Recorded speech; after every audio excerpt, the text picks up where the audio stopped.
¿Nos quedamos, creo que en violación de secreto de las comunicaciones? ¿O llegamos a culminar eso? No.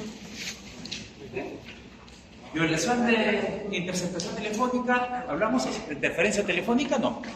No, ahí quedamos entonces. ¿Ya? Miren, el día de hoy vamos a hablar acerca de la interferencia telefónica, artículo 162 del Código Penal. Bueno, a nadie le gusta que un tercero intervenga en las conversaciones de uno, ¿cierto? Imagínense ustedes que estamos conversando tranquilamente y que un tercero esté escuchando lo que nosotros estamos conversando sin autorización de ninguna de las personas que efectivamente están conversando. Eso obviamente genera malestar porque se está afectando no solamente el secreto de la comunicación, sino también la intimidad misma, ¿no? Mira, no salimos, miren ustedes, no salimos todavía del ámbito esto de la intimidad que es tan importante que hemos indicado como bien jurídico protectivo. Ahora, hay una cuestión que hay que entender antes de hablar de delito, porque el tipo penal creo que es bastante claro, ¿no? Artículo 162 del Código Penal, ¿no? Señala, el que indebidamente interviene una conversación telefónica o similar. ¿Sí?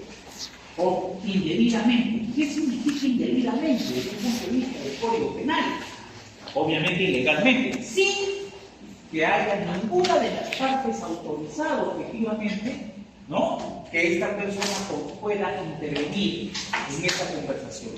Otro verbo, también otra conducta típica, es el que indebidamente escucha.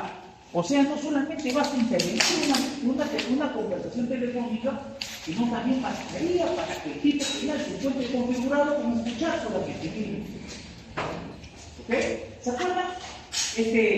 Este caso que hace unos años atrás fue bastante mediático, de la secretaria del presidente Vizcarra, ¿se acuerdan? Que hablaba con Vizcarra y hablaban de algunos temas que eran bastante personales, que tenían que ver con la actividad del presidente de la República, y luego estas conversaciones fueron conocidas por toda la gente a través de los medios de comunicación, ¿no? La pregunta que se hacía en ese momento era, ¿y cómo los medios de comunicación lograron obtener esa conversación telefónica, ¿no? ¿Cómo lograron obtener esa información telefónica? ¿Qué ocurrió allí? ¡Ajá! Una interceptación telefónica ilegal. Luego nos dimos cuenta de que la propia secretaria había facilitado esos audios al Ministerio Público, porque quería ella, miren ustedes, para no ser imputada, quería considerarse como una colaboradora eficaz, ¿no? O algunas conductas relativas a conductas delictivas realizadas desde el ámbito de la Presidencia de la República. Pregunta, esa es la pregunta, sí. ¿No se consideraría que es invasión de la privacidad? Ajá, a eso vamos a ver ahorita, justamente a eso. Muy buena tu atingencia, porque justo iba a responder eso. La pregunta es, ¿y eso no es una afectación a la intimidad del presidente? El presidente no sabía que le estaba grabando ella. El presidente confiaba en su secretaria. Más adelante, dentro de unos instantes, vamos a hablar del delito de violación del secreto profesional. Y si estaría vinculado con este delito en particular. Pero también no estaría vinculado a alguna interceptación telefónica. Podemos responder que no. ¿Por qué? Miren, hace años atrás hubo un caso muy conocido que era el caso Petroaudios. No sé si han escuchado el caso Petroaudios ustedes.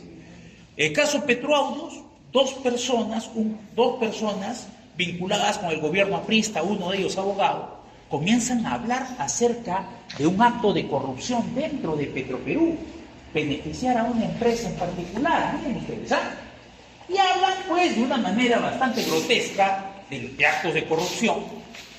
Esta conversación fue conocida a través de los medios de comunicación social por todos. Se hizo de público conocimiento, miren ustedes, de público conocimiento. Y generó obviamente un malestar muy grande. Y también procesos judiciales para esas dos personas que comenzaron a conversar, ¿no? Uno de ellos un exministro aprista, ¿no? Y el otro un abogado, ¿no? Un abogado, ¿no? Luego me acuerdo que en ese momento, en los programas de cómicos, los vacilaban, ¿no? Los invitaban como ratas, ¿no? Con sus colas, ¿no? A los dos, ¿no? ¿Se acuerdan? Esto generó el caso Petroaudios, ¿ya? En el caso Petroaudios, ¿qué había ocurrido? ¿Quién había intervenido en esa conversación entre dos? ¿Ok? Miren, eran dos personas que estaban conversando y un tercero había intervenido en esa conversación, la había grabado y la había puesto en conocimiento en los medios de comunicación social. ¿Ok? Se les instaura un proceso a los dos, se les da prisiones preventivas, luego detenciones domiciliarias a ambos, porque tenían diferentes enfermedades. El abogado era ya bastante mayorcito, miren ustedes, ¿no? Qué increíble, ¿no? Esto sí. ¿Cuántas personas dentro del penal son mayorcitas y que son vulnerables y no, a todos se les da detención domiciliaria, ¿cierto? Bien, pero a este sí se les... Miren ustedes. Y resulta algo que es muy interesante porque aquí se empezaba a evaluar. Ellos decían, sus abogados decían, un momentito, aquí han afectado la intimidad y la inviolabilidad de las comunicaciones a mis patrocinados. Miren, este caso llega hasta la Corte Suprema, ¿ok? Este caso llega hasta la Corte Suprema y la Corte Suprema emite una resolución muy interesante relacionada a este tema. Miren ustedes. ¿Saben lo que dice la Corte Suprema? Dice lo siguiente, que esta es prueba prohibida. Esa interceptación telefónica que ha sido presentada como prueba, esa conversación entre este abogado y el ministro Aprista, hablando de actos de corrupción, dijo la Corte Suprema que no podía ser utilizada en el proceso. Fue excluida del proceso. Porque ustedes saben que cuando la prueba es prohibida, tiene que ser excluida. No se puede utilizar. El fin no justifica los medios. La policía no puede hacer lo que le dé la gana. La fiscalía no puede hacer lo que haga gana para encontrar medios probatorios en contra de las personas. Tienen que respetar los derechos fundamentales de las personas, porque si no, imagínense dónde estaríamos, en un estado policíaco prácticamente, ¿no? La policía haría lo que... Imagínense la policía con todo el poder de hacer lo que haga gana. Imagínense la fiscalía, si con todas las limitaciones que tienen todos los abusos que han cometido en los últimos años en varias personas, con varias personas. Imagínense ustedes. Entonces la Corte Suprema lo que dijo fue, esa interceptación telefónica no es prueba, la excluimos. ¿Por qué? Porque es prueba ilegal. ¿Qué es una prueba ilegal? La prueba que afecta a derechos fundamentales. ¿Qué derechos fundamentales afectaron? La intimidad de las personas. Yo podría decir incluso un derecho más, que es bien jurídico protegido también, la inviolabilidad de las comunicaciones. Pero miren, la Corte Suprema se basó al derecho a la intimidad que tenían estos dos ratas, bueno, estas dos personas, ¿no? Que eran, digamos, los programas que al final le pidieron hasta disculpas, ¿no? Dicho sea de paso. Le pidieron disculpas, ¿no? ¿Se acuerdan ustedes? JB, ¿por qué? ¿Por qué le pidieron disculpas JB? JB fue el que le pidió disculpas. Lo presentó en un programa y trató de limpiar la imagen de uno de ellos. ¿Pero por qué le pidió disculpas? Porque la Corte Suprema excluyó esa prueba, consideró que era una prueba que afectaba los derechos fundamentales de las personas. Y segundo, miren ustedes, podrían hacer querella. Miren, segundo, claro, podrían querellar. Segundo, excluyó la prueba y si no existía la prueba que prácticamente los imputaba, ¿qué iba a pasar? Los iba a absolver, los absolvió de responsabilidad penal a ambos. Libres de polvo y paja, fueron justamente de alguna manera cuadrar a esos cómicos que se burlaban de ellos como ratas, y esos cómicos nunca más lo volvieron a hacer, nunca más los imitaron. Así fue. Ahora, ¿por qué? ¿Qué dijo la Corte Suprema? Que me parece que es interesante, porque la Corte Suprema rompe un criterio jurisprudencial que ya tenía claro, ¿Cuál es ese criterio jurisprudencial que tenía la Corte? No, el interés público está por encima de la intimidad de las personas. ¿Cuándo fue esto? Caso Vladi-Videos. Cuando se empezaron a mostrar los Vladi-Videos en el proceso, la abogada de Vladimiro Montesinos decía, señor juez, esta es prueba prohibida porque ha sido obtenida de manera ilegal, no podría ser presentada. Y los jueces decían, no, sí se puede utilizar porque el interés público está por encima de la intimidad de las personas. No. Pero miren ustedes, aquí cambió completamente su criterio y dijo, y creó, miren ustedes, un criterio muy interesante y muy importante. Que lo que dijo, a partir de este momento, lo que se va a tener que determinar es efectivamente el derecho que tienen las personas de tener una comunicación sin que nadie intervenga en ellos. O sea, ¿qué significa eso? ¿Tu nombre cuál es? Miren ustedes, yo converso con Milen, ¿ya? Con Milen estamos conversando por WhatsApp o por llamada por telefónica mejor. Estamos hablando por llamada telefónica, Milen, ¿ok? ¿Qué pasaría si un tercero quiere intervenir sin autorización de nosotros? Nosotros no hemos autorizado que nadie intervenga. Eso sería, si alguien quiere utilizar ese audio, esa grabación, va a ser considerada prueba prohibida, porque afecta la intimidad de Milen y mi intimidad. Siempre eso es lo que dice la Corte Suprema. Pero ¿qué pasa si Milen lo hace público? Yo no quería que Milen lo haga público, pero Milen lo hace público. ¿Qué pasaría ahí? ¿Habría una afectación de la intimidad de mi parte o no? La Corte Suprema dice que no. O sea, y cualquiera de las personas puede tener cuidado con quién conversa. Miren, tiene que tener cuidado con quién conversa. Porque cualquiera de las personas que están conversando podría filtrar la comunicación y eso no generaría una afectación de la intimidad. ¿Cuándo se genera la afectación de la intimidad? Cuando el tercero es un extraño. ¿Me entienden o no? Miren, aquí se ha quedado como criterio jurisprudencial establecido por en este caso tan conocido de los petroaudios. ¿Ok? La Corte Suprema estableció. Absorbió la responsabilidad de los dos, porque decía el personal afectado. ¿Por qué? ¿Qué pasó? Fue una empresa, una tercera empresa, fue la que hizo el chuponeo. Y puso comunicación de los medios de comunicación, puso a disposición de los medios de comunicación nuestros audios. Y esta empresa no solamente hizo esto con estos dos sujetos, sino que ya estaba haciéndolo con otras personas más. ¿Se acuerdan de repente un caso anterior? O de repente estoy hablando de casos demasiado antiguos, no lo sé. Miren, ¿se acuerdan ustedes de los fotoaudios o no? ¿Fotoaudios? Miren ustedes, ¿qué pasó?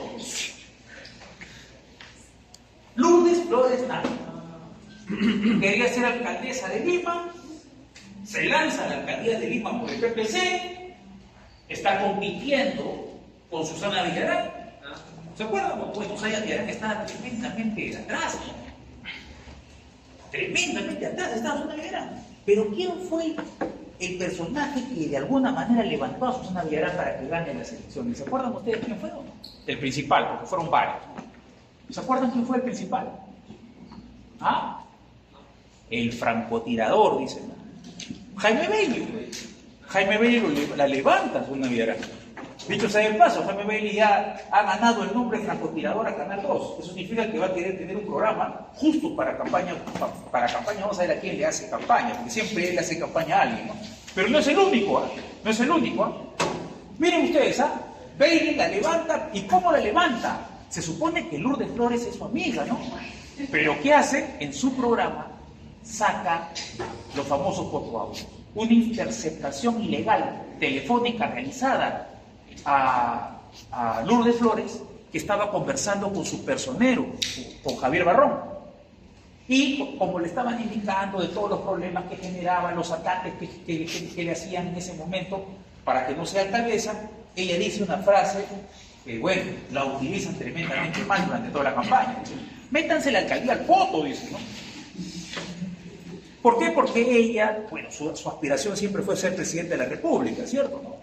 Como diciendo, la alcaldía me importa poco nada, métanse la alcaldía al poto, pero lo que a mí me interesa es la presidencia de la República, ¿cierto?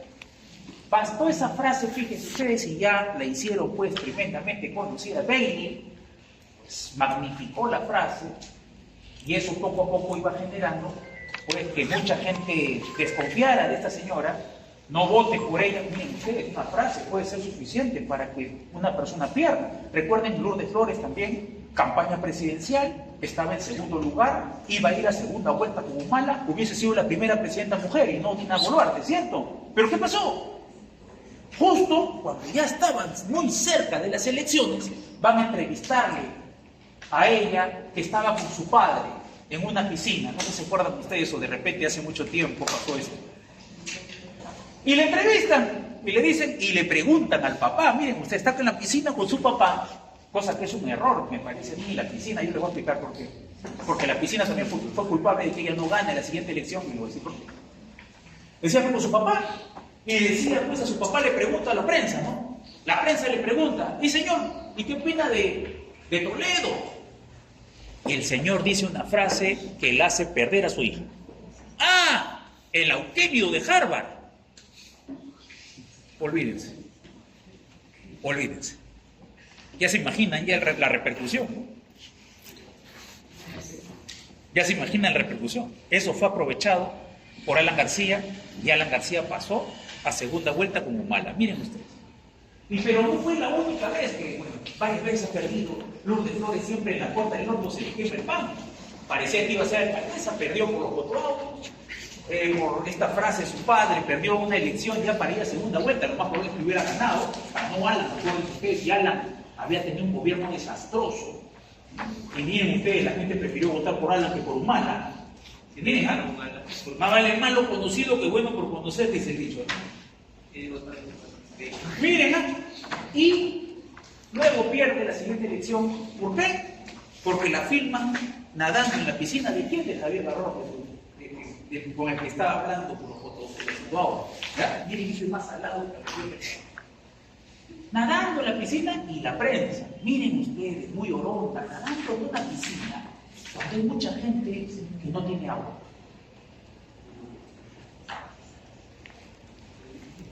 Miren ustedes. Y ahora, lo que les estoy diciendo, lo que les estoy demostrando es cómo los medios de comunicación manipulan a la gente. No todos se van a dejar manipular, obviamente. Porque obviamente tenemos cierto nivel educativo, no podemos dejarnos influenciar, ¿no? No van a ver ustedes, por ejemplo, un estudiante de San Martín, ¿no? Que diga, ya estoy harto de todo, voy a votar por el prepago. No creo, ¿no? No creo, ¿no? Por el pescadito, no creo, ¿no? No creo, ¿ah? No creo, ¿ah? Ah, no creo. Sí, el prepago. Y lo peor, ¿no? Nos damos cuenta que no hay solución, parece.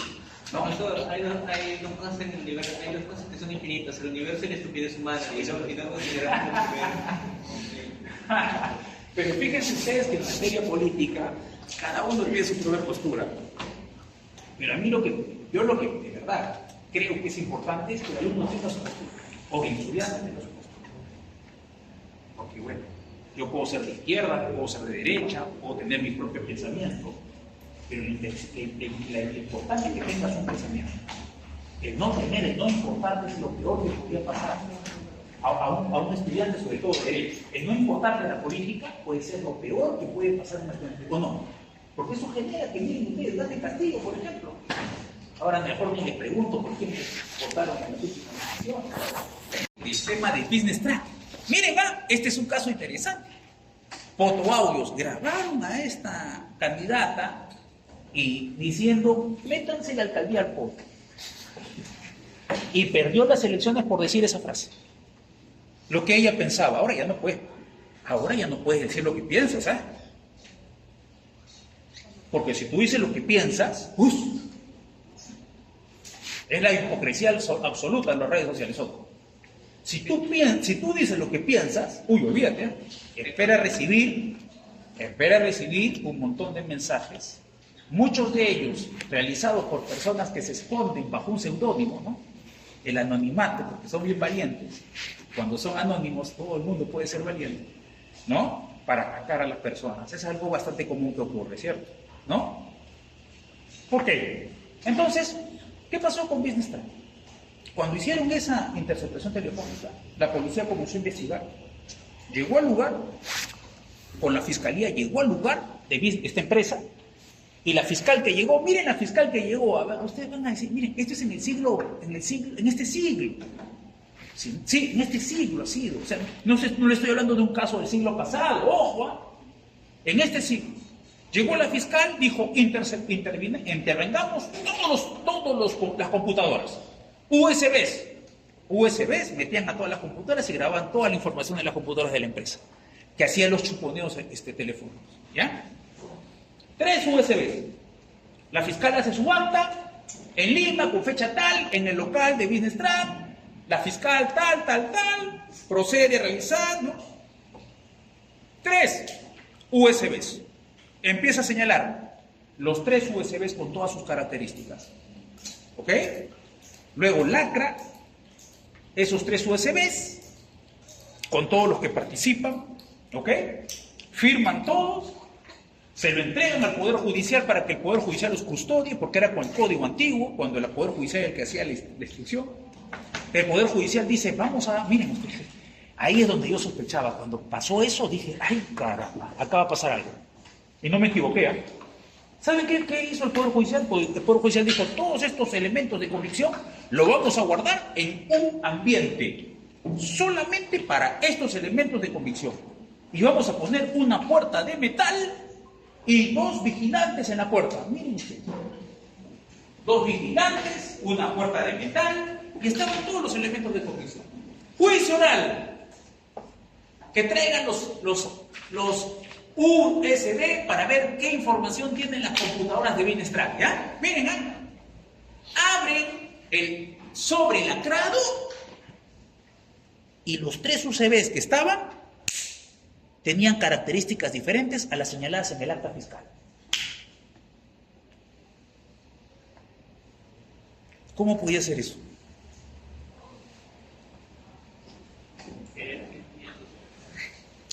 Puerta de metal, 2 vigilantes, un ambiente cerrado específicamente para ello. Cuando dijo eso el Poder Judicial, dije, acá va a pasar algo.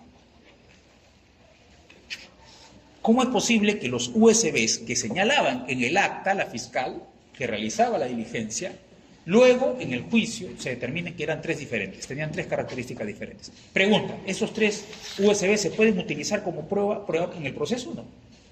¿Se podría utilizar como prueba en el proceso? Definitivamente no. Alguien rompió la cadena de custodia, ¿cierto? Alguien abrió ese sobre, hizo el cambiazo. O quién sabe, de repente, para muchos, de repente, muy difícil que la fiscal haya hecho eso. La fiscal podría haber puesto información de repente errónea, cosa que es bastante difícil, ¿no? Lo más probable es que alguien haya ingresado, haya de alguna manera sustraído ese sobre, lo haya vulnerado, haya sacado esos 3 USBs y haya puesto 3 USBs. Miren ustedes, un proceso tremendamente raro, ¿no creen ustedes? En pleno siglo XX, ¿eh? No estamos hablando hace 5 años. 25, 50, no, años, no. Hace poco, será pues hace 20 años, 15 años, más o menos. Bueno, ustedes todavía están muy pequeños, de repente, a muchos de ustedes, ¿no? Pero fíjense, terrible, ¿no? Terrible. Vamos al delito, ¿ya? Acá estamos, ¿ya? Bien jurídico, la inviolabilidad de las comunicaciones. Pero ojo, yo les advertí que para la Corte Suprema también la intimidad de las personas también es importante y está relacionada también a la inviolabilidad del secreto de la comunicación. ¿Ok? Muy bien. ¿Ok? A ver, implica la confidencialidad del contenido de la correspondencia reconocido por el organismo jurídico como la esfera personal de la cual ¿no? Ok. Indebidamente interviene en conversación telefónica o similar, indebidamente interfiere en una conversación telefónica o celular, interfiere y escucha, ¿no? Interviene, o sea, participa, ¿no? Estamos conversando con Milen, ¿no? Estamos conversando con Milen y Oscar entra. Profe, Milen, ¿tú lo has invitado? No. ¿Y cómo lo? Cortapaisas, ¿no? ¿Sí o no? Esa es, miren ustedes, la primera conducta típica, ¿ya? Interviene. Segundo, interfiere, ¿no? Alguna grabación de repente, de alguna conversación que esté cierta, de repente yo revisando con mi ley.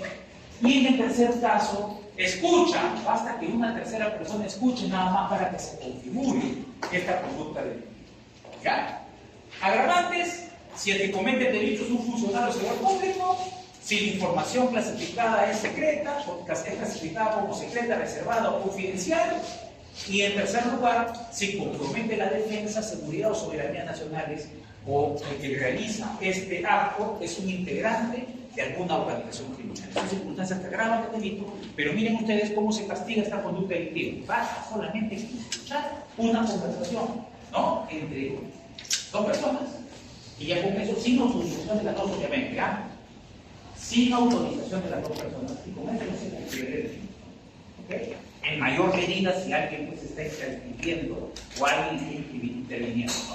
Tres verbos rectores, entonces, tres comportamientos típicos. Intervenir, interferir y escuchar. ¿Ok? Vamos a la siguiente. Perfecto, vamos a la siguiente.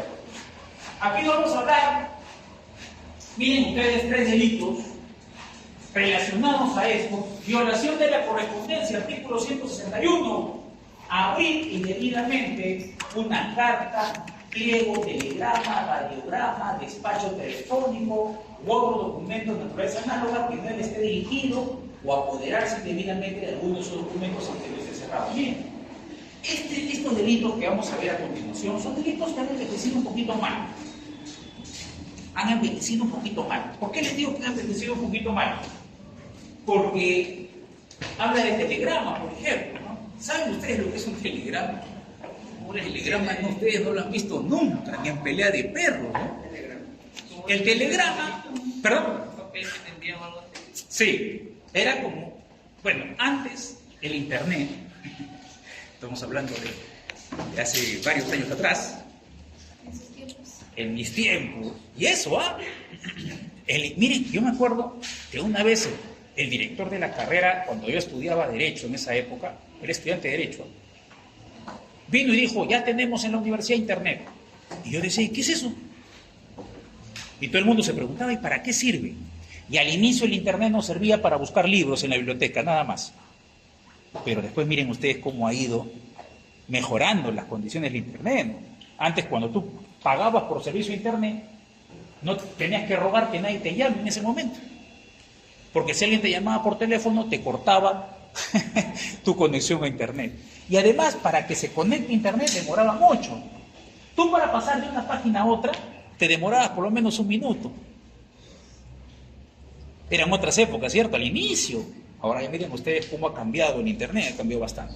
Bien, antes del internet, miren ustedes, la forma para poder comunicarnos nosotros, pues no había correo electrónico, no había celulares, obviamente, para llamar por teléfono, no existían tampoco bueno, habían teléfonos celulares, pero eran tremendamente rudimentarios, eran analógicos, ¿no?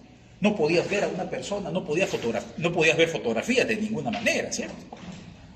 Lo máximo que podías hacer es llamar por teléfono, ¿no? Bien, en esa época, miren, de repente el medio más común para comunicarnos era a través de carta. La carta, tú escribías tu cartita y la enviabas a través del Servicio de Correos del Perú, que era una empresa, miren, empresa pública, empresa del Estado. Así que ya se imaginan ustedes cuánto demoraba en llegar esa carta, ¿no? Si alguien vivía en Iquitos y mandaba una carta a Lima y podía durar hasta 3 semanas en llegar, y podías enterarte de repente de algo cuando ya ocurrió, ¿no? Así era. Por eso el personaje más querido y entrañable en ese momento que llegaba al barrio era el cartero. Porque cuando llegaba el cartero, tú lo reconocías inmediatamente porque estaba con su maletín lleno de cartas y mensajes. Entonces, cuando llegaba el cartero, todos los niños, me acuerdo que los rodeábamos para ver a dónde iba el cartero a dejar la carta, porque la lectura de carta era una actividad que se realizaba tan familiarmente. Llegaba una carta de alguien y una de las personas de la familia comenzaba a leer para todos, y el saludo tenía que ser para todos. Si a alguno no le llegaba el saludo, como que se sentía un poquito mal, ¿no? Miren ustedes qué épocas, ¿no? Eso ya ahorita. Bien, la forma más rápida en ese momento de comunicarse era el telegrama. El telegrama, tú ibas a la oficina de correos y decías, quiero mandar un telegrama. Y miren ustedes, era tan rápido que de repente al día siguiente tu familiar se enteraba de lo que querías comunicarle. Pero cada palabra tenía un costo, así que el telegrama tenía que ser muy breve, porque mientras más largo, más caro, ¿no? Y entonces se veían mensajes como, mañana llego, ¿no? Así, y punto. Y ya sabías que tu familiar el día de mañana llegaba, ¿cierto? ¿Se dan cuenta? ¿No? Entonces, ese era el telegrama que ya en la actualidad pues no tiene ningún tipo de valor. Ya podemos comunicarnos en tiempo real.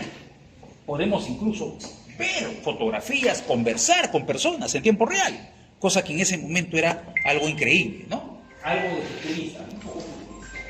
Conversión de correspondencia. Indebidamente, claro. Una de las cosas que a nadie le gusta es que en esa época, me acuerdo que le daban sus cartas. Llegaba una carta y bueno, la carta era personal, ¿no? Si es que era dirigida específicamente a alguien, ¿cierto, no? En esa época, época de romanticismo también, era bastante común, por ejemplo, que los chicos que querían, que les gustaba alguna chica, les manden su cartita, pues, de amor, ¿no? Su cartita de amor. Y también las chicas les gustaba también escribir sus cartitas. No, ahora ya hemos cambiado la época, acuérdense ustedes, ahora es copiar, pegar, pum, mandar el mensaje, ¿no? Ya hemos cambiado en esa época. Antes sí la gente escribía y se imaginaba cositas bonitas de repente, ¿no? Ahora las cosas es más fácil, ¿cierto? Todo es mucho más rápido, todo es más fácil, pum, copio, pego, este mensaje está bonito, se lo mando, la chica dice, qué lindo, qué romántico, ¿no? Imagínense antes que uno tenía que imaginarse escribir una cartita lo más bonito posible, tratar de convencer a esa chica, que era bastante difícil de convencer, porque era bastante difícil en ese momento de convencer a una chica para que pueda estar contigo, ¿no? Imagínense ustedes todo ese artificio que tenías que hacer, ¿no? Y bueno, tratar de que la chica se convenciera de que eras un buen partido para ella, ¿no? Cosa que era bastante difícil en una época muchísimo más cerrada que la actual, ¿no? Ahora es un poquito más abierta. Ahora los muchachos, por ejemplo, se piropean a través de redes sociales. El muchacho ya no es necesario que le digas a la chica, oye, ¿sabes qué? Tú me gustas. No, ya no. Solamente le mandas un mensaje, oye, me gustas. Y la chica dice, está bien. ¿Quieres ser mi enamorada? Sí, acepto, ¿no? Y punto, listo. Uf, yo he nacido en una mala época. ¿Ah? Qué fácil. Antes tenías que a la chica, y lo peor de todo es decir a la chica tenías que convencerla, tenías que hablarle. Sí, mira, que tú me gustas, que eres bonita, que eres linda, quiero ser tu enamorado, mira, yo me voy a portar bien contigo. La chica, ¿sabes qué te decía? Voy a pensarlo, te decía, porque se botaban las chicas, de verdad. Voy a pensarlo, te decía. Te tenía 2 semanas ahí golpeándote la cabeza y eso generaba pues mayor interés, pues, ¿sí o no? Imagínate después de las 2 semanas que te diga, ¿sabes qué? He pensado bien y creo que no, me gusta que seas mi amigo. Ay. No, qué terrible noticia. Pero si te decía, oye, sí, quiero ser tu enamorada, uy, ganaste, ¿no? Feliz, la felicidad, ¿no? Bueno, eso ya se ha terminado ahora, pues, obviamente porque ahora es muchísimo más fácil, ¿no? Mucho más fácil, ahora tenemos incluso el internet como un instrumento para poder florear a las chicas, ¿cierto? ¿No? Que antes no se tenía, por ejemplo. Bien, el instrumento principal era la carta. Digamos que alguien te mandaba una carta a ti, tu enamorada te mandaba la carta. Lo peor que podían hacerle a uno es que alguien le abriera la carta y le leyera la carta. Era algo tan íntimo, de verdad. Y mucho se respetaba dentro del ámbito familiar esto, ¿no? Yo me acuerdo que también había las famosas agendas, ¿no? No se llamaban agendas. Los diarios. Diarios. Había personas que escribían sus diarios. Era un pecado. ¿Quién se iba a atrever a leer ese diario? Nadie. Ahora ha perdido un poquito de vigencia eso. En mi época, leer el diario de otra persona era algo terrible, algo vergonzoso, ¿no? Ahora, por ejemplo, alguien deja por ahí un diario, yo supongo, no sé si alguien tendrá diarios en la actualidad, ¿no? Ahora, de repente, electrónicos, no sé. Pero ahora creo que es mucho más fácil, digamos, afectar ese ámbito de intimidad de la persona, ¿no? Antes era un poquito más, se respetaba bastante más la intimidad de la persona. Ok, entonces la persona que habla ilegalmente, o sea, sin que se tenga autorización, cualquiera de estos documentos que está dirigido a esta persona, o apoderarse de alguno de estos documentos, aunque no esté cerrado, miren, comete este delito. ¿Ok? Un delito que de repente podemos modernizarlo en la actualidad. Ya no hablamos de correo como la carta que antes mandábamos, las misivas, ¿no? Ahora podemos hablar de correos electrónicos, por ejemplo, y podemos incorporarlo dentro de este concepto, ¿cierto? Ya concepto moderno. ¿Quién manda cartas en la actualidad? Bastante difícil que alguien mande cartas en la actualidad, ¿cierto? Cuando tenemos el correo electrónico, cuando tenemos los mensajes de WhatsApp, cuando tenemos los mensajes texto, aunque muchos no utilizan mensaje escrito. ¿No? ¿Ok? Vamos a la siguiente. Artículo 162. No, 62A. Posesión o comercialización de equipos destinados a interceptación telefónica. Fabricar, adquirir y introducir al territorio nacional, poseer o comercializar equipos o software destinados a interceptar ilegalmente las comunicaciones o similares. Este es un acto preparatorio punible. Basta que tengas un software, basta que tengas un aparato que sirva para interceptar comunicaciones telefónicas y con eso es suficiente para que cometas un delito. Acto preparatorio punible. Este es un acto preparatorio punible, ¿cierto? Basta que una persona cuente con su posesión, otra cosa ya es comercializar, otra cosa es fabricar, ¿cierto? Como el tipo penal existe. Basta que una persona tenga en su poder un instrumento que sirva para realizar interceptación telefónica y no es suficiente para sancionar penalmente, aunque no haya realizado ninguna interceptación telefónica. Acto preparatorio punible, ¿ya? Artículo 162b. Interferencia de comunicaciones electrónicas de mensajería instantánea o similares. Intervenir o interferir indebidamente en comunicaciones electrónicas o de mensajerías instantáneas. Acá está. Este es el que se encuentra relacionado a los correos electrónicos, a los mensajes de WhatsApp, ¿no? A cualquier tipo de mensaje, realizado obviamente a través de redes sociales. Aquí miren ustedes se incorpora. Como les dije, este delito, este grupo de delitos ha envejecido. Entonces el legislador, en vez de modificarlos todos, lo que ha hecho es incorporar algunas conductas, ¿no? Como por ejemplo esta que está incorporada en el artículo 162b del Código Penal, interferencia de comunicaciones electrónicas de mensajería instantánea o similares. Acá hay cuando una interceptación de una conversación de WhatsApp, de Messenger, ¿no? ¿Ok? Agravantes. Si el que comete el delito es funcionario de salud público, si la información es secreta, reservada o confidencial, si compromete la defensa nacional y si el que comete el delito es un integrante de alguna organización criminal que se dedique a este tipo de delitos. Son circunstancias que agravan el delito y que generan una pena mayor. ¿Ya? Vamos a la siguiente diapositiva. Artículo 163. Supresión o extravío indebido de correspondencia. Suprimir o extraviar indebidamente su destino una correspondencia epistolar o telegráfica, aunque no la haya violado. Es un delito, como ustedes se dan cuenta, que ha envejecido también bastante, ¿no? Es bastante difícil enviar, por ejemplo, cartas, como hemos indicado, en la actualidad, y telegramas. Pero podemos hablar también, no solamente de cartas, podemos hablar también de documentos que se pueden enviar a través de mensajeros, ¿cierto? También, ¿cierto? Aquella persona que suprima, o sea, lo destruya o lo pierda de manera indebida, ¿ok? Una correspondencia epistolar telegráfica, aunque no la haya violado, que no la haya abierto, ¿ah? Y esto que genere que no llegue a su destinatario, obviamente. El destinatario nunca va a saber qué contenía esa carta, ese telegrama, esa información, ¿no? Entonces, ¿eso es una afectación a la violación del secreto de las comunicaciones o no? Imagínense que alguien les mande un mensaje y ustedes nunca lo reciban porque hay un tercero que lo extravía o lo destruye o lo pierde. Eso afecta, obviamente, el secreto de las comunicaciones, la inviolabilidad del secreto de las comunicaciones, por más de que esta persona no lo haya abierto esa carta, no haya abierto ese mensaje para leer. El hecho de destruirlo, el hecho de extraviarlo, ¿no? Ya implica una afectación. ¿Ok? 164. Publicación indebida de correspondencia.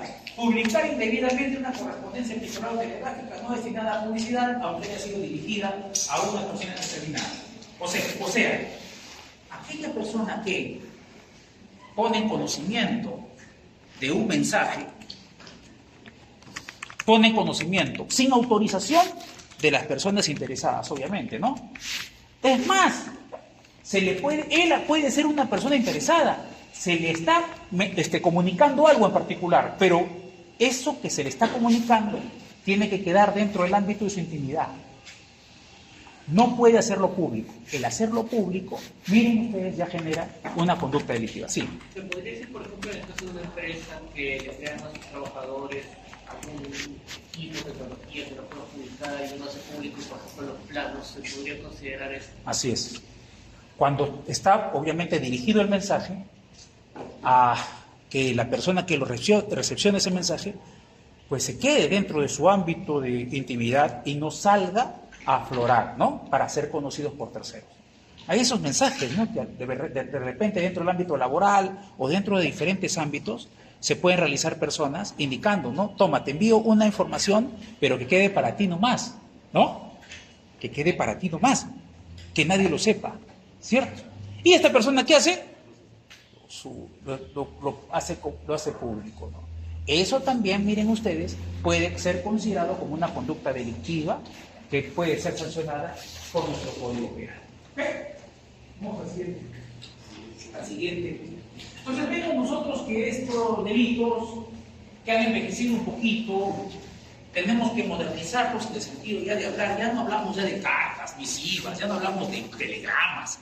Lo que hablamos en la actualidad son de mensajes, de texto, son correos electrónicos, ¿no? Que son, digamos, temas, digamos, que en la actualidad son los que más se utilizan. Ya las cartas han quedado de lado. Yo supongo que hay todavía personas escribiendo cartas, pero no creo que sea tan común como antes, ¿no? Y antes también permitía también que existiera un interesante hobby, que luego se volvió una actividad económica, que es la filatelia, ¿no? ¿Se han escuchado acerca de la filatelia ustedes? Las estampillas. Cuando uno mandaba una carta, pagaba un determinado impuesto, una tasa. Y esa tasa, ¿cómo sabías que habías pagado esa tasa? Te ponían la estampilla en la carta. La estampilla tenía un valor. Esa era la tasa que tú pagabas, ¿no? ¿Me entiendes? Estaba dentro de la estampilla la tasa. Pero eso se convirtió en una actividad primero un hobby. Mucha gente coleccionaba las estampillas, ¿no? Y luego se convirtió en una actividad lucrativa, ¿no? Yo conozco un muchacho, por ejemplo, que se encarga justamente de esta actividad. Vende y compra estampillas. Y hay muchas personas que coleccionan las estampillas. Ahora, ya ustedes se dan cuenta que está en estado de extinción esa actividad, digamos, no hay estampillas nuevas. Las estampillas generalmente que se coleccionan son las antiguas, ¿no? Dicho sea de paso, creo que algún momento les recomendé una película. Ayer estaba viendo una película en la noche. Y estaba viendo una película. No sé si les he recomendado, hay una película que se llama Nueve Reinas, no sé si les he recomendado esa película, una película argentina, en HBO Max. Si tienen HBO Max, disfruten esa película porque es una película bastante buena. O sea, ayer estaba viendo otra y veía que estaba en HBO Max en Nueve Reinas, no sé si la han visto Nueve Reinas. Trata justamente de esto, ¿no? Unos estafadores que quieren venderle unas estampillas llamadas Nueve Reinas a un coleccionista, ¿no? Por una cantidad bastante grande de dinero. Pero le quieren ofrecer estampillas falsas, ¿no? Estampillas falsas, ¿no? Y de eso trata la película. Miren, es una película muy interesante, muy buena, muy recomendable, ¿ya? Y ahí te das cuenta más o menos cuánto podrían pagar por algunas estampillas que tienen alta valoración, obviamente, en el mercado, un coleccionista. En la película se hablaba más o menos de $500,000, ¿ah? Miren ustedes. Bueno, vamos ahora a ver delitos contra la libertad. Comenzamos con el secreto profesional. Ay, caray. Secreto profesional. Cuando ustedes terminen la carrera de Derecho, van a ir y se van a inscribir, se van a colegiar en cualquiera de los colegios de abogados del Perú, ¿cierto? Cualquiera, ¿cierto? ¿No? Cuando se colegien les van a dar su decálogo, les van a dar su estatuto, y van a ver allí, si ustedes leen el estatuto, que es bastante raro que un abogado lo lea, pero tiene que leerlo de todas maneras, van a ver que se refiere al secreto profesional, que es un derecho de ver que tiene un profesional, ¿no? Un derecho de ver que tiene un profesional. Miren, vamos a hablar del abogado porque ustedes van a ser abogados, futuros abogados, ¿cierto? Si ustedes se dan cuenta, si ustedes se ponen a pensar, los clientes que ustedes tengan les van a contar cosas que a nadie les cuentan, ¿o no? Les van a decir cosas que nadie les va a decir, ¿o no? Ustedes van a ser como sacerdotes, prácticamente, en secreto de confesión, ¿cierto? Muchas de las cosas que sus clientes les digan van a quedar dentro de su secreto profesional y ustedes no pueden decirlo a nadie, ¿cierto? Entonces, ¿por qué es importante el secreto profesional? ¿Por qué creen que es importante el secreto profesional? Porque si el cliente comete un delito, nosotros no vamos a ir a decirle a la policía que mi cliente resulta delito. ¿No? ¿Y en eso, en qué se basa eso? Ojo, estamos hablando del ámbito penal, pero el secreto profesional está en el ámbito laboral, ámbito civil, ámbito constitucional, ámbito administrativo, ojo. ¿Por qué es importante el secreto profesional? ¿Por qué crees? ¿Tu nombre cuál es? Sí, Janet. Janet, ¿por qué crees que es importante el secreto profesional?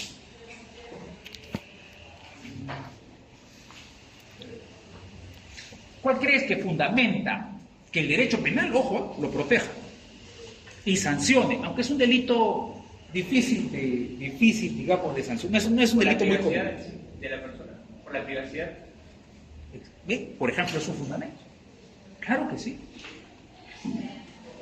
¿Quién más puede decir? A ver, otro fundamento. A ver, otro fundamento. ¿Quién me dice? Porque con lo que nos cuente la persona puede tener una responsabilidad, o sea, puede ser inculpada en algo, puede tener una responsabilidad, no dice que no se quiere, por eso nos cuenta a nosotros para poder asesorarle. Así es. ¿Y eso qué significa? Que tiene que tener ¿qué? La persona, el cliente respecto al abogado o al profesional. ¿Qué tiene que tener? Confianza, ¿o no? Si tú no tienes confianza en el profesional que te está dando un servicio, imagínense, ¿no? ¿Dónde estamos?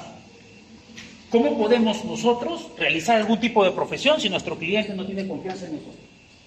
Entonces la confianza es importante porque es el que establece, miren ustedes, el que establece el fundamento de la existencia de un delito como este que es la violación del secreto profesional. Recuerden, el secreto profesional es un derecho de ver que tiene todo abogado y todo profesional, salvo un grupo de profesionales que no están en este delito, no está incorporado a este delito. Solamente un grupo de profesionales. ¿Quién creen ustedes que no está? ¿Qué grupo de profesionales creen que no está dentro de este grupo, de este delito? ¿Quién se escapa de este delito? ¿Quién creen ustedes que se escapa? Los autores. Así es, muy bien, porque ellos tienen un delito específico, ¿cierto? Ellos tienen un delito específico, ¿no? Sí. Ya. Ok, violación del secreto profesional. Entonces miren ustedes, todos los profesionales, y cuando hablamos de profesionales, acá hay una cuestión que señala el Código Penal.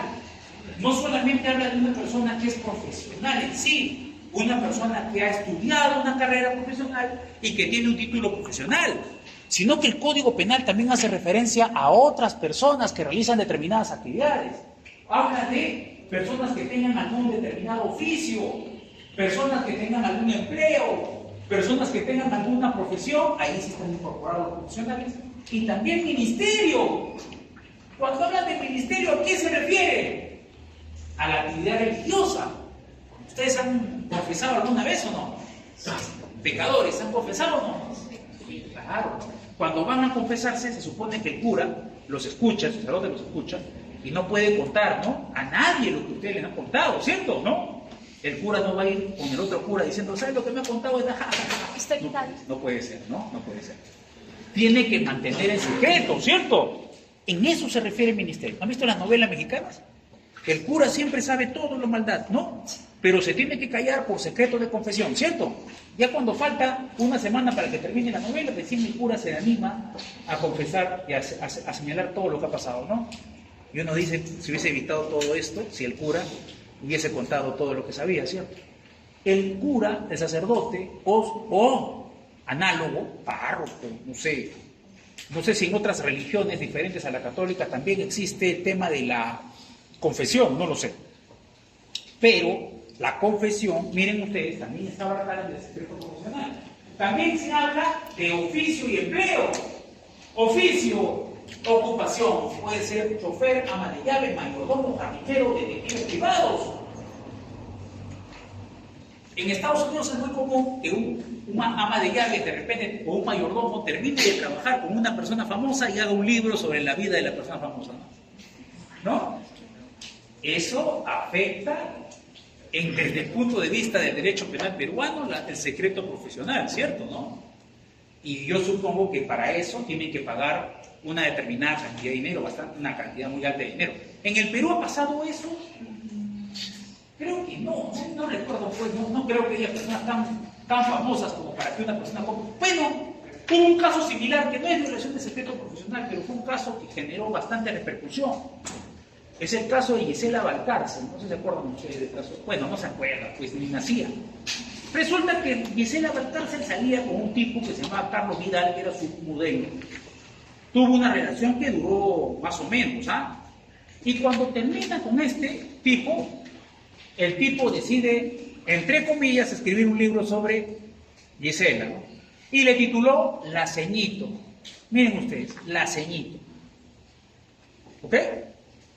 Y hubo un periódico que incluso publicaba partes del libro para que la gente compre el libro, ¿no? Y morbo, ¿no?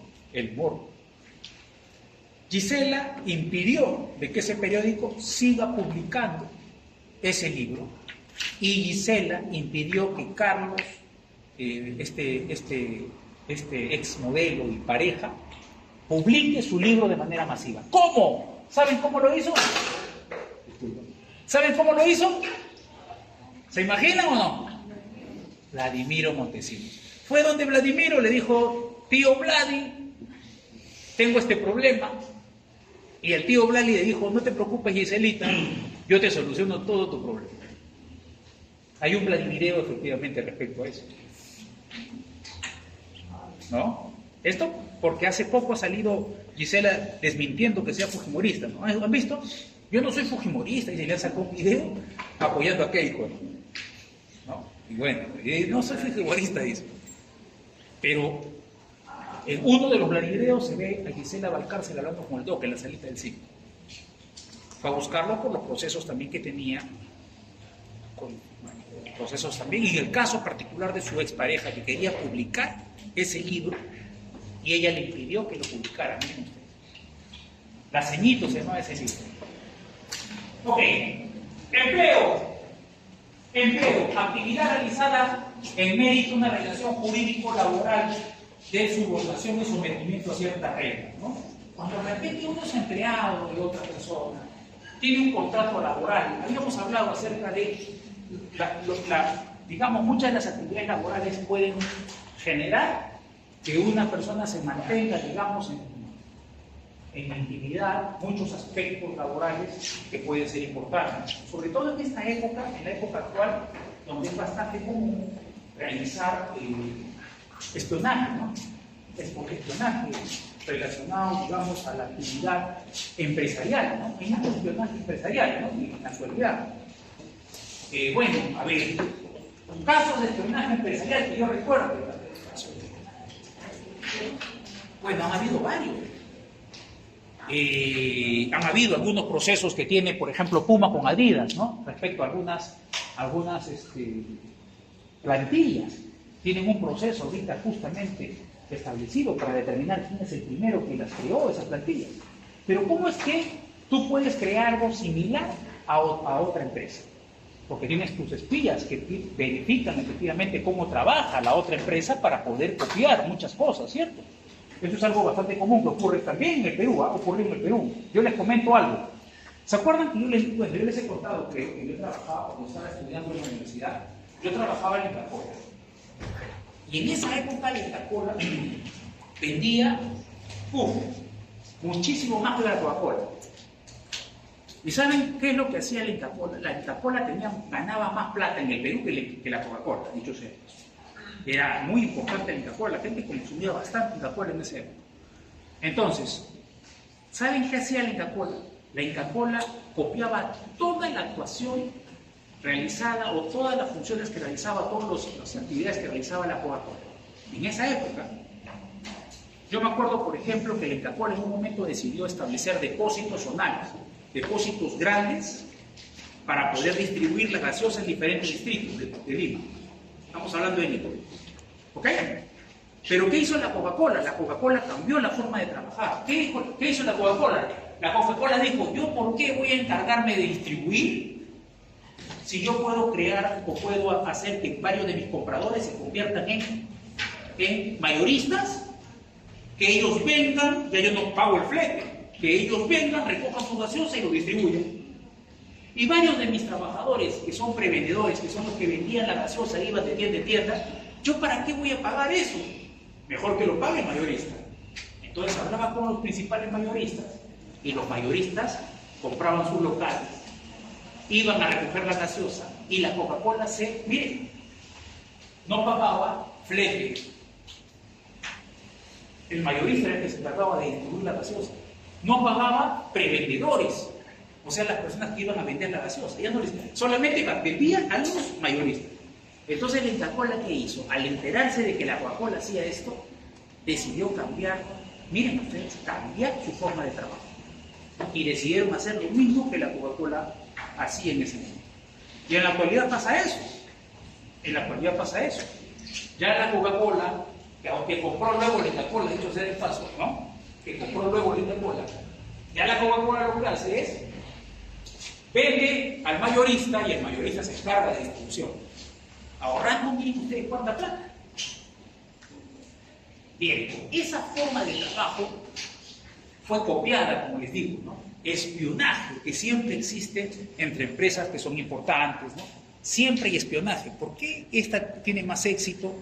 Tiene que haber una razón y hay muchísimo espionaje. Entonces, los trabajadores por eso muchas veces nos hacen firmar contratos de confidencialidad. ¿No? Contratos de confidencialidad. Que ojo, no solamente podemos hablar de empresas, podemos hablar de personas. Miren ustedes lo que ha pasado ahorita con la Melissa Club, con la ex pareja de Jefferson Farfán. ¿Han visto lo que ha pasado o no? Ellos llegaron a un acuerdo, ¿ok? Un acuerdo. Jefferson Farfán se comprometía al pago de una determinada cantidad de dinero, ¿no? Por concepto de alimentos, entre otros, ¿no? Para sus hijos. Y a cambio, Melissa Club no tendría que decir nada de Jefferson Farfán. Firmó miren ustedes, un acuerdo de confidencialidad. O sea, Jefferson le decía, mira, yo te doy mi casa, ¿no? Tenía una casa, acuérdense ustedes, en La Molina. Te doy la casa, te pago 40 y pico mil soles mensuales por concepto de alimentos para mis 2 hijos, pero a cambio, llegamos a un acuerdo, pero a cambio tú no digas nada. Nada de que Jefferson, a mí no me metas en nada. Yo cumplo y punto, ¿cierto? ¿Y qué hizo Melissa Club? Bueno, hizo lo contrario, ¿no? Salió en 3 programas de televisión a hablar de Jefferson Farfán, y como Jefferson Farfán, pues esto de alguna manera yo supongo que le habrá afectado, sobre todo porque habrá pensado de repente Melissa Club que no iba a hacer absolutamente nada. Jefferson la demandó, ¿no? Y ahora han resuelto los jueces de manera ya definitiva que Melissa Club tiene que pagar $300,000 a Jefferson Farfán. Porque en el acuerdo que habían firmado de confidencialidad señalaba que cada vez que alguien rompiera el acuerdo, tenía que pagar al otro $100,000. Y como ella lo hizo 3 veces, suma $300,000. ¿Ah? Y ya quedó firme. O sea, ya pasó segunda instancia, presentó casación, fue rechazada su casación, firme. O sea, ella tiene que pagarle esos $300,000 a Farfán, sí o sí. Y por eso la están entrevistando en varios programas, pues, ¿no? En un último programa también ella indicó, ¿qué vas a hacer ahora? ¿Cómo vas a hacer para pagar los $300,000 a Jefferson? ¿Cuál es su medida de ella? Ella lo que está solicitando es un aumento de alimentos para sus hijos. Pero no tendría sentido, porque es la deuda de ella, no de sus hijos. No. Ella, obviamente, me está pidiendo $300,000, tengo que sacar esos $300,000 de algún lado.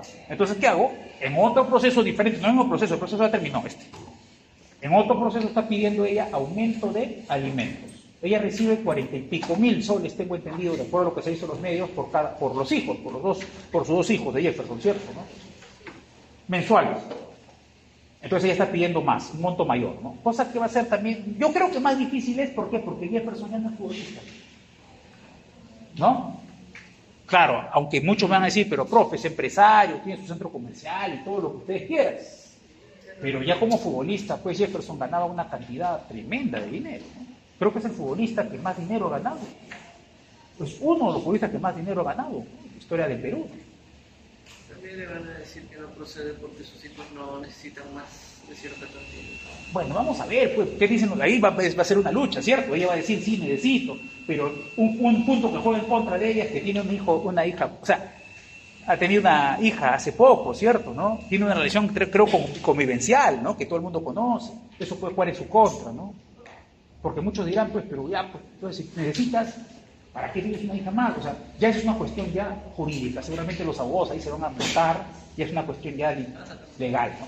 Pero ella dice $300,000 que tiene que pagar a Jefferson de todas maneras.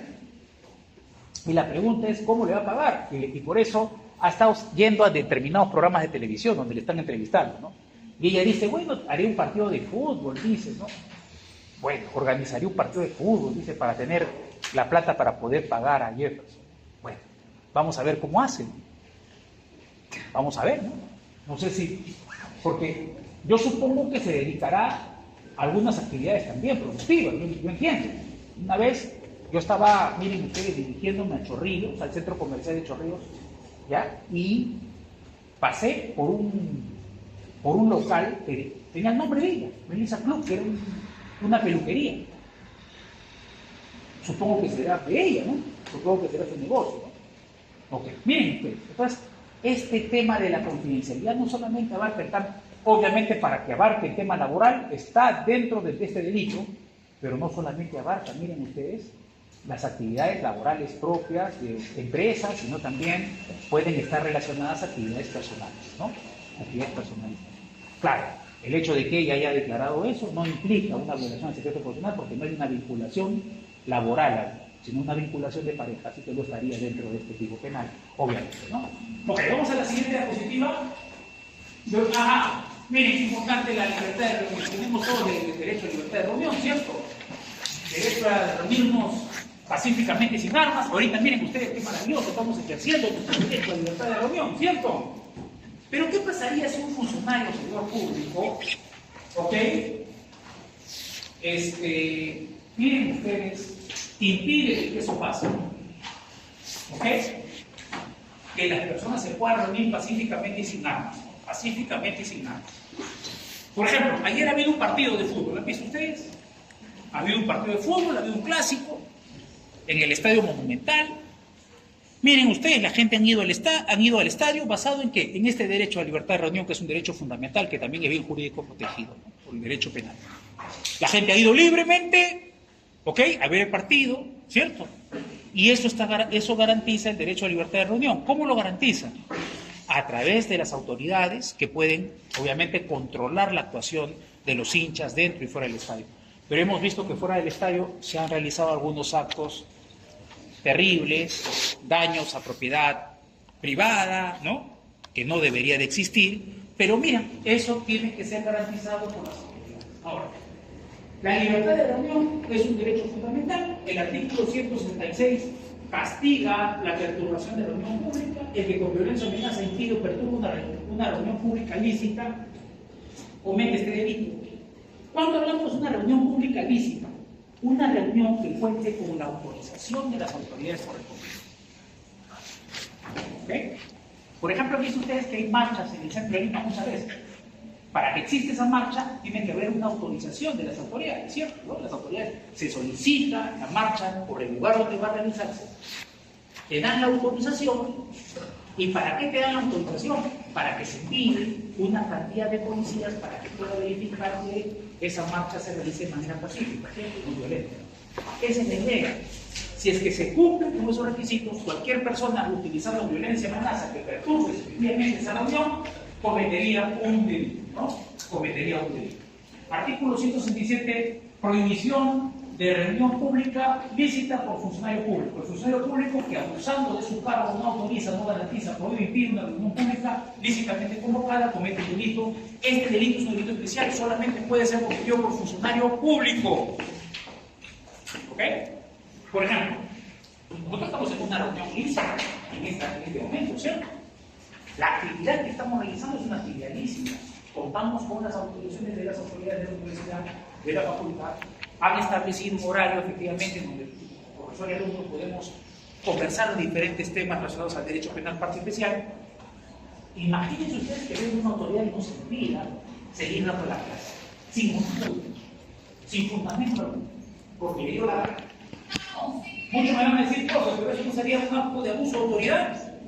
No, claro, implicaría un acto de abuso de autoridad, ¿no? Y también afectaría o no la libertad de reunión que tenemos. Claro, por eso es que este delito muchas veces no se castiga.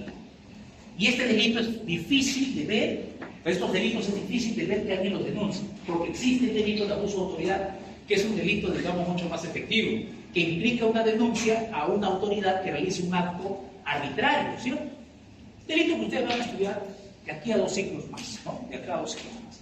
Pero este delito no se castiga tanto porque la gente prefiere denunciar por abuso de autoridad que por este delito, obviamente, ¿no? ¿Ok? Y además, ¿por qué también? Porque si hay una afectación a la libertad de reunión, ¿no es más efectivo de repente una acción de garantía? ¿Una acción de amparo de repente? ¿No es más factible, no es más fácil, no es más rápido, no es más importante? Por eso es bastante difícil ver este tipo de delitos, miren ustedes, que se configuren, ¿no? Que se configuren en nuestro país. Es difícil ver que se denuncien, ¿no? Así como el resto de delitos que vamos a ver, ¿ya? Vamos a ver más delitos, el resto de delitos. Hay bien jurídico. Derecho que tiene toda persona de reunirse públicamente y pacíficamente sin armas. La conducta típica de la gente se da en términos generales por el impedimento de una reunión que sea ilícitamente convocada.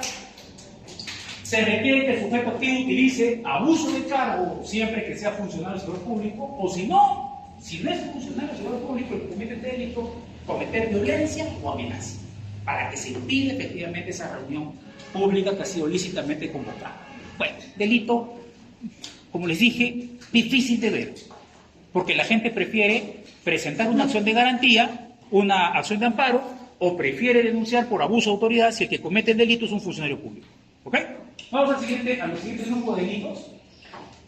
En el siguiente grupo de delitos vamos a ver, miren ustedes, delitos que también, miren, dos grupos de delitos que no son tampoco muy comunes, ¿ya? Estamos viendo en estos días, estas clases, delitos que no son tan comunes. No son, bien lo que vamos a estudiar la siguiente sesión, después de la práctica que está programada, son delitos muy comunes. Doctor, una pregunta. Sí. Usted está hablando de la práctica. ¿Qué temas van a venir en la práctica? Terminando vamos a enseñar, no te preocupes. Después de este tema, después de la práctica, vamos a hablar de los delitos sexuales. Ahí estos delitos se cometen, lamentablemente, muchísimo. Estos no tanto. ¿Y por qué? Miren ustedes, vamos con el primer grupo de delitos. Delito, violación de la libertad de trabajo. A ver, miren, en primer lugar, ¿por qué? ¿Por qué no se? Yo he visto, miren, y esto es rarísimo, en todos los años que tengo como abogado solamente he visto 2 casos de eso. Y es rarísimo, extrañísimo. Profe, ¿y por qué es extraño? Por una sencilla razón. ¿Qué es más efectivo cuando hay una afectación de la libertad de trabajo? Ahorita vamos a ver en qué consiste los delitos. ¿Qué es más efectivo, el derecho penal o el derecho laboral? El laboral. Y en el peor de los escenarios, una acción de amparo que protege el derecho a libertad de trabajo, también una acción de amparo, ¿cierto? El derecho penal, digamos, en este caso sería mucho de última ratio, y creo que este es un ejemplo perfecto de cómo funciona el derecho penal de última ratio o cómo debería funcionar. Cuando hay un proceso de estos casos, la gente prefiere demandar laboralmente. La gente prefiere ir miren ustedes, y presentar una acción de amparo. Denunciar a una persona por delito, ¿qué repercutiría? Se sancionaría a una persona determinada, verificaría si hay responsabilidad penal, o sea, no hay una razón, ¿no? Un fundamento grande para que se utilice el derecho penal en este tipo de casos. Aquí es un ejemplo perfecto de cómo debería funcionar el derecho penal de última ratio en este tipo de delitos. ¿Ok? Bien, violación de la libertad de trabajo, artículo 168 del Código Penal. ¿En qué consiste? Miren, violencia o amenaza impide integrar un sindicato. El sujeto que con violencia o amenaza impida integrar un sindicato. Esto me hace acordar, hace unos años atrás, la empresa telefónica entró al Perú, entró con condiciones increíbles. ¿Qué pasaba en esa época? Les cuento. ¿Saben lo que pasó en esa época? ¿No saben cómo entró el Telefónica? En esa época estaba Fujimori en el gobierno y Fujimori decidió vender varias empresas públicas. En ese momento el Estado tenía varias empresas públicas. Una de esas empresas públicas era la Compañía Peruana de Teléfono. ¿Ya? Y la Compañía Peruana de Teléfono era una compañía, es del Estado, ya se imaginan ya lo negligente que era, lo terrible que era. Mi mamá, me acuerdo que quiso sacar un teléfono en el año 82 y recién se lo entregaron en el 91, para que se den cuenta cuánto demoraba. Antes no todos podían tener teléfono, ¿no? Para tener teléfono tenías que haber hecho un trámite muy burocrático y todos los trabajadores de la Compañía Peruana de Teléfono ganaban muy bien. Y ustedes dirán, pero profe, ganaban también. Porque tenían un sindicato muy fuerte. Y en esa época los sindicatos. Yo trabajaba en Encapol en ese momento. Yo trabajé prácticamente en los últimos momentos del sindicalismo, digamos, fuerte en el Perú. Porque el sindicalismo era muy fuerte. Y trabajaba en Encapol y en Encapol me acuerdo que había dos tipos de sindicatos. Sindicatos para obreros y sindicatos para empleados. Yo empecé a trabajar en Coca-Cola, jovencito, así como ustedes. Miren, yo era el más jovencito de todos los trabajadores de Coca-Cola, el más jovencito. Empecé a trabajar y me pagaban una cantidad de dinero que yo decía exorbitante. ¡Ah, su madre! ¿Qué voy a hacer con tanta plata? Decía. Y a los 2 años ganaba 4 veces más. Ahora me dirán ustedes, ¿por qué? Sindicatos. Agarraba el sindicato y decía, ya, nosotros estamos proponiendo como innovación colectiva aumento de sueldo. La empresa decía, no te voy a poder pagar, huelga. Imagínense que Coca-Cola parando. No podían parar ni un día en Coca-Cola. Fíjense un día que para en Coca-Cola, ¿cuántas pérdidas genera la empresa? Millonaria. Tremenda la cantidad de dinero. Entonces, miren ustedes, eso era, digamos, un motivo en la negociación para que los sindicatos puedan lograr cosas muy importantes. Yo salía, la verdad, yo ganaba muy bien en ese momento. Ganaba tremendamente bien. Toda la plata se la entregaba a mi madre, que quedaba con una pequeña porción de la tortilla. Y podía vivir bastante bien en ese momento. Ganaba más que cualquiera de mis compañeros. Pero ¿qué pasó? No todo es color de rosa. Llegó Fujimori al gobierno. ¿Y qué hizo Fujimori? Fujimori dijo, vamos a vender las empresas públicas. Y ahí comenzó la hecatombe. Porque dijo, vamos a vender las empresas públicas y muchas empresas privadas internacionales dijeron, pero yo no voy a meterme a un país donde el sindicalismo es tan fuerte. Sin meterme en camisa no se va. Yo quiero ir a un país sometido, donde el trabajador sea mi esclavo, ¿no? Pues, así piensa el empresario extranjero, ¿no? Particularmente. Y Telefónica le dice a Fujimori, mira, yo quiero comprar la compañía peruana de teléfonos, te voy a comprar por una millonada. Pero tienes que darme condiciones que a mí me convengan, pues. En primer lugar, los sindicatos para mí no deben existir, en primer lugar. En segundo lugar, la estabilidad laboral, a mí no me convence para nada la estabilidad laboral. ¿Ok? Entonces Fujimori agarró y la nueva constitución, la constitución del 93, saca la constitución del 93, ya saben ustedes, y la constitución del 93, a comparación de la del 78, en aspectos laborales, es drástica, porque la del 78 protegía, miren, la estabilidad laboral. Para que un trabajador lo voten, tenía que haber hecho algo muy grave y tenía que ser sujeto a un procedimiento administrativo en el que, con el debido procedimiento que corresponde. Miren, pero con la nueva constitución se elimina la estabilidad laboral, en primer lugar. En segundo lugar, el Estado lanza una norma que era el cupo. Todo el mundo odiaba esa norma, todo el mundo tenía esa norma, que era el decreto legislativo 728. Miren, ahora todo el mundo quiere ser 728. En esa época, ¿por qué todo el mundo tenía 728? Porque el 728 te permitía el empleador pueda sacarte en cualquier momento del trabajo. Para que seas un trabajador indeterminado, que estés en planilla, ¿sí? Tiene que pasar 5 años ininterrumpidos en que tienes que estar trabajando. Tiene que tener un vínculo de 5 años para que recién adquiera la calidad indeterminada. Antes no, con la Constitución del 79 entrabas a trabajar y eras indeterminado, miren ustedes. Ahora tienen que pasar 5 años. Entonces, ¿qué hacían las empresas? Antes de que cumplan los 5 años te votaban. ¿Se dan cuenta o no? Y Fujimori crea un tipo de contrato que en ese momento era esclavitud, el denominado servicios no personales, que no tenía ningún derecho, como el CAS nació así, sin derechos, y poco a poco le han ido reconociendo algunos derechos. ¿Ok? Entonces, cuando ocurre eso, cuando ocurre todas esas movidas legislativas, ¿qué hacen las empresas?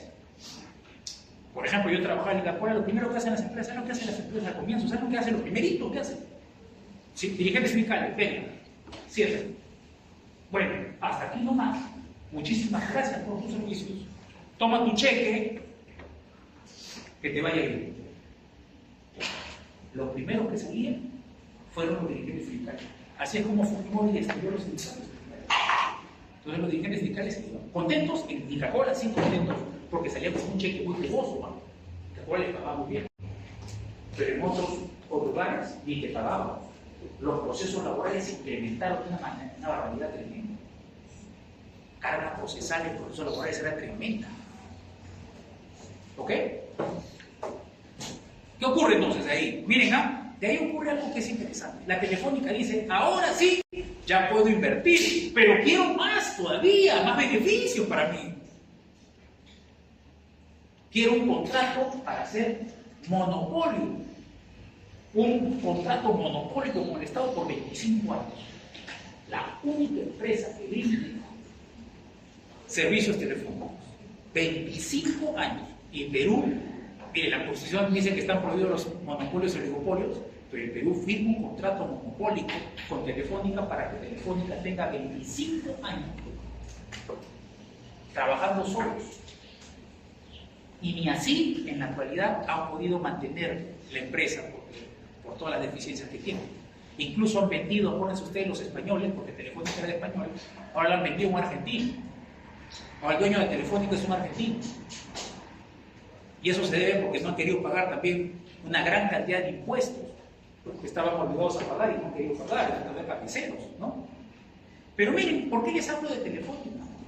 Porque pasaron 10 años, de repente, la gente ganaba la misma remuneración.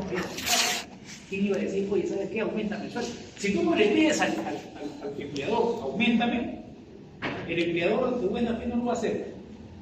Pasaron los años, 10 años, y a trabajadores de la Telefónica dijeron, oye, ¿y por qué no hacemos un sindicato?